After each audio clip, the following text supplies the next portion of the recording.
बताओ कितना दिन के बाद हमार मौका मिलल बा कि हमार समधी आवत नहीं हमारा के मौका निकाल के बोले बतियावे खातिर। भले कुछ कह बेटा के बियाह कोई नहीं भले कैसनो लड़की ले लेकिन हमारा के तो समधिए पसंद पड़ गइलन। यही से तो बियाह कोई नहीं कि चलो कम से कम समधी तो हमारा भिरी अइहन नु।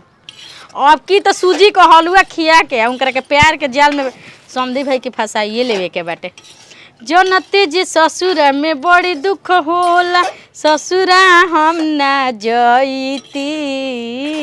हम तो आइल डोली लौटती बाहर ससुरा न जईती हम तो खाली हगती लेकी बाहर न जईती हो। तोहरे पापा आवत उनकर भता रहत न हमर बाप आवत तो छिनरो मेकअप मार कैसे बैठल बे जना त कोनो कोठा के नचनिया हली पापा के देखावे के बस समझी नु हड़न हमार। अरे उनकर एक गत से कोरा में धाली अपन बुढ़ऊ के फेंक दिया नाली में कि जान बन के बह जियो। तोर माई रोई ना नो तोर माई के रोई ना उ छिनरो के तुमको सेटिंग करा देम नहीं हरे में जाके ए सब इहे तो ऊंच नीच तारा बुझाइबे ना करेला। हे तो हमर के हे तो पीढ़ा जैसा ना बना दे तो हम हे जे बैठती जर जाई हो छटा जाई पीछावा के तो अब तू तेल बाती लेके दगी हा लगबू हा आगही में होगे मुते छिनरो तोर माई के कैसे भून देलू हो तेलवा डलबे ना कइलू किंदिनी रहू साड़ी तीन दिन रहुआ सारे तू काहे मारे लिखा तो ना अच्छा लागेला गावा गावा सासु माई गावा गइने तीन दिन रहुआ साड़ी हमके गोटा चह गौआ ऊपर घुघुर लट कौआ गौआ जाई बेरा जाजी ना। अरे छिनरे रुक आय हो माई चाउर भेज तल सरे करे भी पत मारी तोर माई के साथ खेलनी छिया तरी मोटा के अरे चाउर ना हो सूजी छिना तोर माई के सबकर बाप आवे ना सबकर बाप पहिया स तो हर मार मुर्गा मछली अंडा भी सब आवेला छिनरो बना रहला बाबू तो खियावेल कलंजी बना के हमारा के कोई पूछई वाला नहीं के ए तो अभी पानी पिए के अब हिती को हथवे बाटे हिती को हथावे हिती को हटक जाता हट बाबू के बनाई हट तोर माई हट कि तो हम ना बनाई की तू ही बना देबो हे हे तो के जतने निमन को हतनी वो तने हमरा के आओ ना आओ करबो हो ए हो दादा हे गांव समाज के बहन बिटिया जे भी बा नानी नाना कुछ भी ये सब खेलने के देख लो सुन सब तो खेलनी नाचू नाच जाए मेरा घर में छिनरी नाच नाच टूटे तो चूड़िया फूटे तो कंगना पैबू का दिलवा तोड़ के टूटी जे खटिया तो टूटी जे खटिया तो छत पर चढ़ा बिछौना बतोड़ के छिनरी से मुरे के बा टूटी जे खटिया तो छत पर चढ़ा बिछौना बतोड़ के टूटी जे खटिया तो सुन जाए मेरा घर में कार्टून देख टीवी तू कार्टून हां कार्टून जा रान भटका तो हां खसे का गोतियावे के चाहि और जरा त खु जा तोर माई के जर के कहा जे पिसान बन जियो पिसान खेल हमर बाबू के आय इतना सुगर गुजाना जगह जगह जाना तुंगूर खाए न अरे चलावे दे देखो जरा बोल देखो देख रे देख ओ माई देख छिनरो मोबिल खेल बाबू के मोबिल आवलो अरे माई अभी जरता बंद न कर देवे के चाहिए बंद न कर देवे के चाहिए जो कार्टून ना देखबे आज लेकिन मुर्गा बंद देखे हट मट के भूत वाला कार्टून देता। अरे रानी जहाँ रही ता मोए हमार ढांचा बिगाड़ दी कितना बढ़िया से बाहर झर ले रही कितना बढ़िया से लेजर काट निकल ले रही कि समधी भाई ओहन तो हमार देखियो लेकिन मोए हमारी खत्म कर देलस। हां सब दे कोनो दिक्कत ना भइला आवे में ना दिक्कत ना भइला बस एगो ये दिक्कत में बोला कब में ना आधार कार्ड सुधरवावे में बड़ा टाइम लागेला। हां चलो कने की बच्चियों से तने भेंट मुलाकात हो जाई आखिर आइला ही बानी हर त फिर टाइम लगता टाइम का मिले नहीं आईनी तो एकदम चली घुमत फिर ठीक ना तो फोनवा करवाइला ही ना रही कि सुबह में के उधर शाम सामने आई बा समधी जी ना समझी हां समधीन जी रउआ खातिर स्पेशल चीज बनावत ले हां तो वो दिलदार है एक पीस है हां चली आई चलो सूजी तो भुजाइए गोई अब ठाट से बनाओ तनी खूब बढ़िया आ ओकरो के बन कर देले बनी केवाड़ी में। अब ये डर लागत है कि केहू खोल मत देवे अगर हमार लइका आ जी तो केवाड़ी खोल दी तो फिर तहस नहस कर देही समधी जी ले हमरा भेटे ना करे दी लेकिन कुछ हो जाओ आ जा समधी जी अरे आगुनिका जी अरे प्रणाम प्रणाम राम करो बात अरे ये जी का करब बताओ कबे के समधी जी ले जाके बैठा दे रहा कुर्सी पर अरे कहाँ में अरे वागनमा में अच्छा आपके राह तक की ओ भाई तो चल आई उठ के ना वो तो नहीं हाँ आपके जो सुगंध जौन हो बनावत तनी सुजिया ना हाँ उहे हलवा बनावत नहीं हां वो करे सुगंध से दो मैं आ गई जन्नी की हरे हो खबर हुआ अच्छा ये बताई ना मतलब हम आपके याद ना होत रही अरे याद कहतन कि रोज सुते ना तो भोरहरिया में आपे के समझ की चेहरा देख देख के अरे वो के कुर्ता पैजामा कहले नहीं नो याद का पहन के आवे के लेकिन धोती कुर्ता आगु में पहन का करब वही तरह आधार कार्ड सुधरवावे के रहे सो वही तरह चल नहीं जान जाइनु कि राउर फोटो देख देख के बिहान हम करी ना एकदम से हमरा के याद आई नु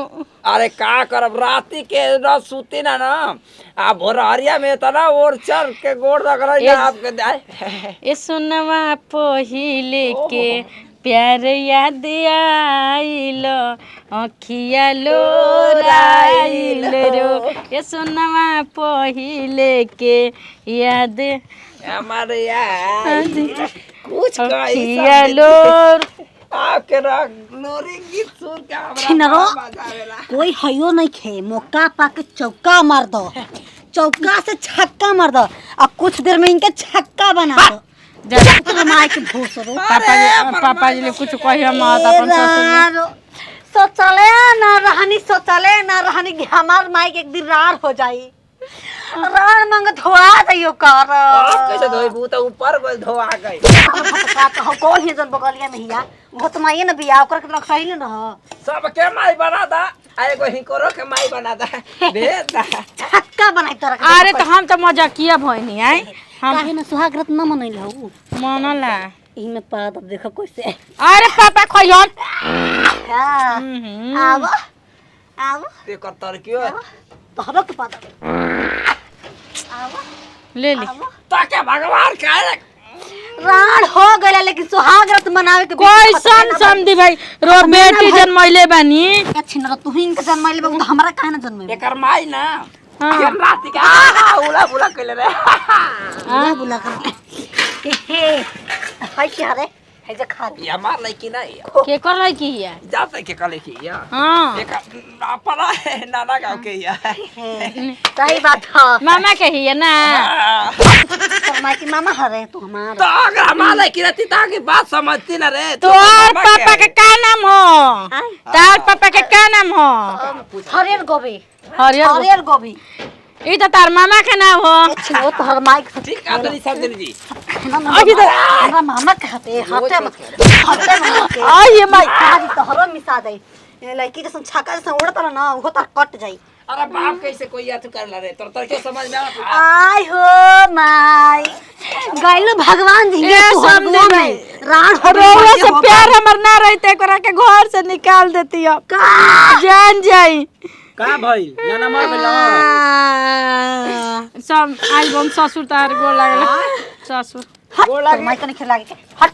निखला के रख लेबे तू बाप बेटी सही रे के हमरा का गोड़ निखला के जा काहे नहीं त खा दे बाबा माल कहाँ? तू मुझे बता राण हो जाए ना पैसा कौड़ी है बगलती में रख ली हां ससुर जी तार माई के जब रख सकेला त हमरा के तोहरा के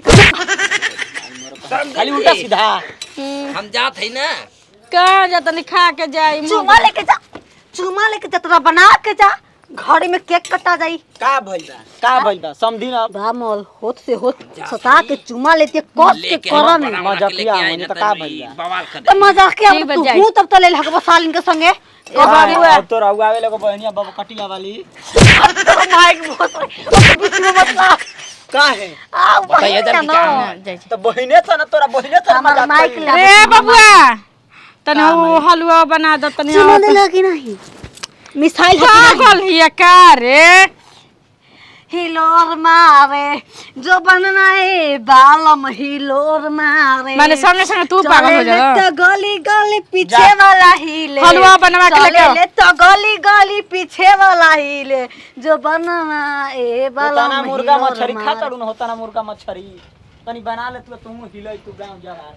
आय तू तो बुद्धि नहीं खे छिनरो तार माई के तू चुस देबो तो कैसे हम मोताइब हो रतिया भर चुस वाला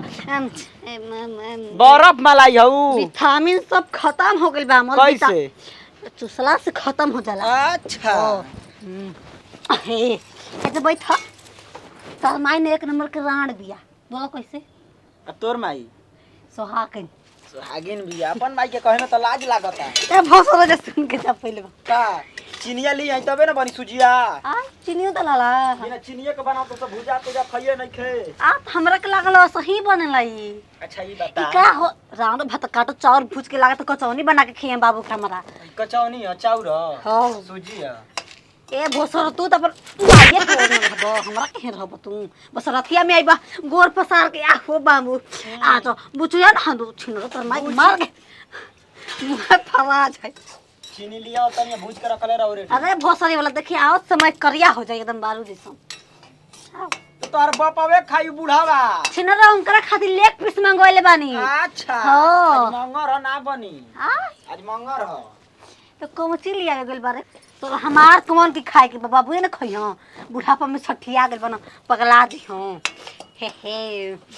तेरा सजना सवरना है किस काम का माला जपते हो आप और उनके नाम का ए भोसरो तर माई के राड़ो आवे है हर बनाव हम ना बनाए